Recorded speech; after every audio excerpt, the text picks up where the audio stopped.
রিয়ামণিকে তালাক দেওয়ার একটা কারণ হচ্ছে আমি অনেক চেষ্টা করেছি তার সাথে থাকার। আমি সবচেয়ে লাস্টে একটা বিষয় আর মেনে নিতে পারিনি। সে আমাকে বলেছে তার সাথে কোনো যোগাযোগ নাই। তারপর সে বলেছে মনে করেন হলে যে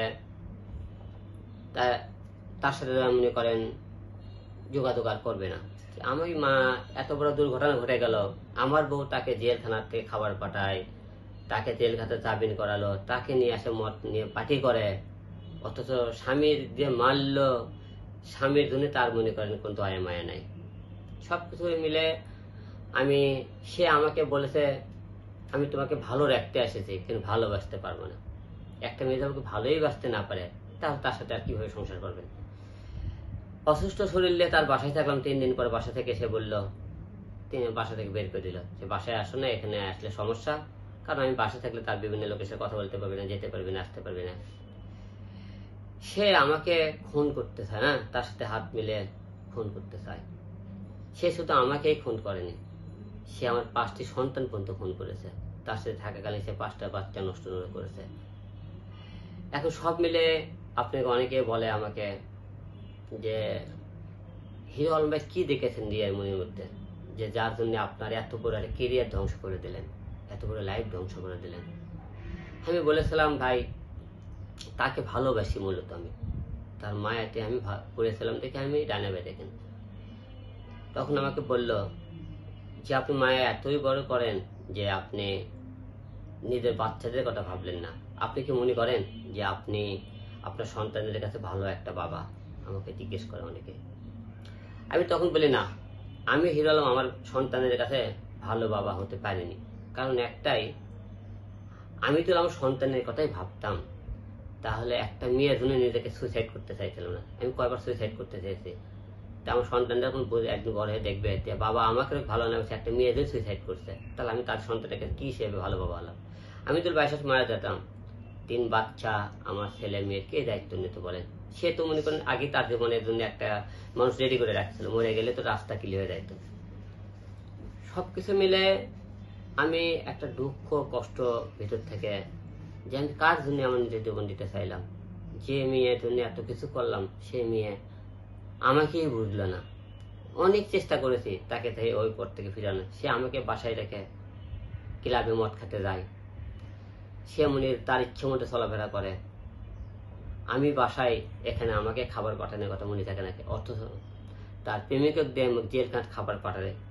তাহলে এত কিছুর পরে আমি কিভাবে মনে ভালো থাকি, কিভাবে তার সাথে সংসার করি বলেন?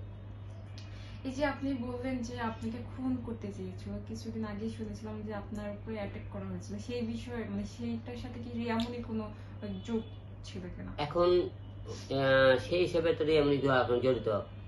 কারণ যেহেতু ওই ছেলেকে সে দাবি বের করছে, তাকে তেল কাঠ খাবার পাঠায়, তার সাথে মিটিং করছে, এত কিছুর পরে সেই ছেলের সাথে কেন যোগাযোগ? তাকে আমার মারা খুনি হিসেবে আমি চিহ্নিত করেছিলাম, সে আমাকে মেরেছে। সে আমাকে জোর গলায় বলে, রিয়ামণি আমি আল্লাহর কসম কে করেন সে বলতে পারি সে ওখানে তোমাকে মারতে পারে না। আমার বউদুল বলে সে মারতে পারে না। সে কয়ে জায়গা ছিল আমার বউ, যখন সে মারে আমারে, আমার বউ কি হিসেবে এত জোর গলায় সে এই কথাগুলো বলে? তার কষ্ট দুঃখ কোন জায়গায় বলেন? সে দেখেন তারপরে কে প্রেমিক মারে রক্তাক্ত করলো, সে এখন সে জড়িয়ে ধরে কি কান্নাকাটি করলো, অথচ আমি লাশ হয়ে পড়েছিলাম। তার জন্য আমার এক পরে চোখের পানি দেখিনি, আমাকে হারানোর কোনো ভয় দেখিনি তার ভিতরে। তাহলে কেন তাকে সন্দেহ করবেন না? সে তা আমরা তার কথা বললে সে খেপে ওঠে, সাপোর্ট দিলে বলতেছে উল্টো পাল্টা কথা। হ্যাঁ, সে ওই করতে নাই। সে কেন জোর করে তাকে এত সাপোর্ট করতেছে?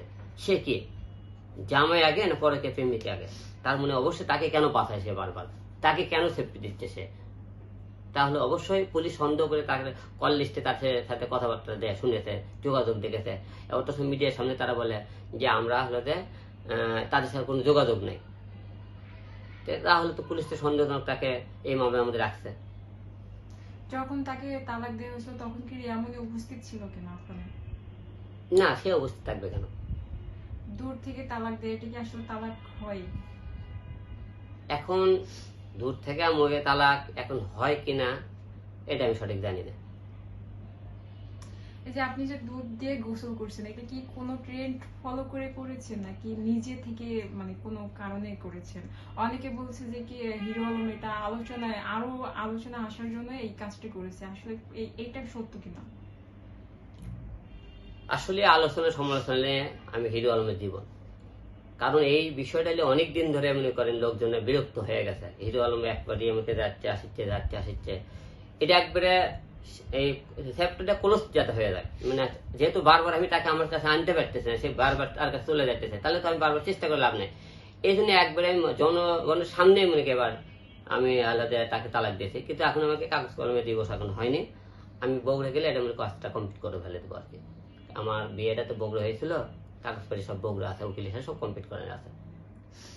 এটা কি আপনি আসলে মানতে পারছেন তাকে যে যে তালাক দিয়েছেন, তাকে মিস করছেন কিনা? না, তাকে মিস করিনি, কারণ এই কারণে মিস করিনি, যে বউ আমাকে মনে করেন ঘরে রেখে তার সাথে যোগাযোগ করতে পারে, সেই বউ ক্লিয়ার মনে করেন আমি কেন কষ্ট পাবো? তার জন্য তো আমার ভিতরে ভালোবাসা মায়া নাই। আমি তো অনেক চেষ্টা করেছি তার কথা ওই পথ থেকে ফিরে আনার জন্য। তাকে মনে করেন হলে যে মারধর করলাম, গিয়ের খাঁট দিলাম, দূরে সরে গেলাম, আমি দূরে রাগ করে চলে আসলাম, আলাদা হয়ে থাকলাম অনেকদিন, সবকিছু মিলে তো আমি তো মনে করেন নিয়ে গেছে। তাহলে মিস করা যায় তাকে যে আমার জন্য একটু হলো মায়া দেওয়া তার ভিতরে কাজ করেছে, মায়া দেওয়া তো কাজ করেনি।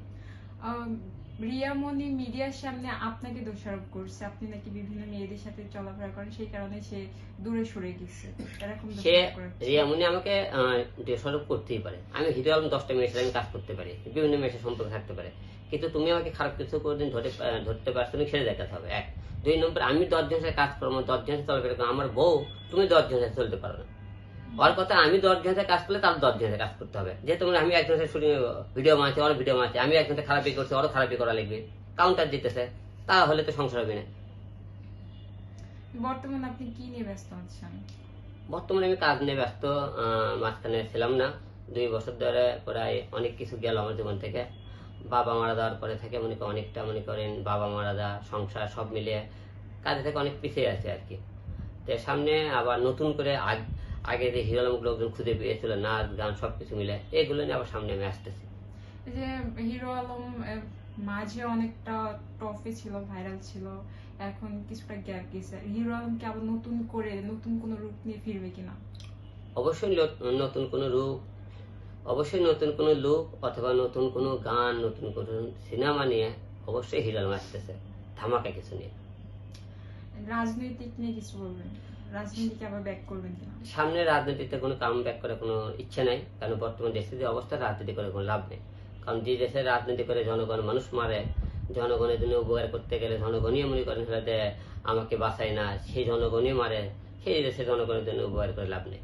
অনেক করেছি, অনেক বিনিময়ে শুধু আমাকে মার ধিক্কার ছাড়া কিছুই পাইনি। এই জন্য এই দেশের জনগণের জন্য কাজ করে কোনো লাভ নেই, নিজের ক্ষতি ছাড়া। কারণ আমার এই জনগণের কাজ করে আজকে অনেক শত্রু তৈরি হয়ে গেছে। আমি এই জনগণের কাজ করে আমি যদি আজকে মৃত্যুবরণ করি, আমার এই 3 বাচ্চা, আমার 2 মায়ের কেউ কোনো দায়িত্ব নেবে না। তাহলে যেখানে আমি ছাড়া আমার পরিবারে আর দ্বিতীয় কেউ নেই, সে তো মনে করেন আমার পরিবার মনে করেন এরকম করে দিয়ে করে মানুষের জনগণের জন্য কাজ করে, লাস্ট 1 বছর জেলখানা ছাড়া কিছু থাকবে না কপালে। তাহলে সেই রাজনীতি করার কি দরকার? আচ্ছা, একটা মেয়ের কারণে অনেকটা আমি পিছিয়ে পড়ছি। সংসার লাইফ, জীবনের লাইফ, মিডিয়া লাইফ, সবকিছু মিলে আর কি। সবকিছু মিলে একটু কাটে উঠতে একটু সময় লাগবে, যেহেতু অনেক বছর ধরে একই সাথে একই রয়ে ছাদে ছিলাম। সবকিছু মিলে আসলে একটা সেই সামনে আপনাদের আবারও আগেকার যে হিরো আলম জনগণ দেখেছে, মানবতার ফেরিয়ালা, যে গর্জন দেওয়া হিরো আলম, সেটা আবারও জনগণের সামনে নিয়ে সামনে আসতেছে।